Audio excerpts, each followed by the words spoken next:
প্রথমে শাশুড়ি দিয়ে শুরু করি। আমার মাইকের আওয়াজ যে ঘরগুলাতে যায়, আমার শাশুড়ি মাদেরকে বলবো, বউদের উপর অত্যাচার করবেন না। ছেলেরে প্রশ্ন করে, তোর কাছে তোর বউ বড় না আমি বড়? আছে না নাই? এটা একটা প্রশ্ন হইল। তোর বউ বড় না আমি বড়? দুইজনেই বড়। তা এক ছেলে সুন্দর উত্তর দিচ্ছে, আমার কাছে ভালো লাগছে উত্তরটা শুনে। এক মা প্রশ্ন করছে, তোরে এতদিন আমি লালন পালন করে বড় করলাম, জীবন যৌবন তোর জন্য শেষ করলাম, আজকে বউ পাইয়া বউ তোর আপন হয়ে গেল? এবার ছেলে উত্তর দিচ্ছে, মা, আমার মুখ থেকে মা ডাক শোনার জন্য তুমি কি কষ্টটাই না করছো জীবনে।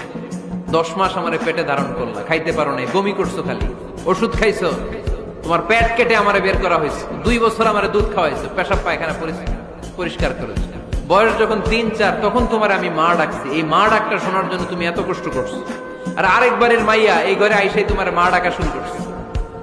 যেই মেয়েটা তোমারে মা ডাকে সে আমার আপন হবে না কেন মা?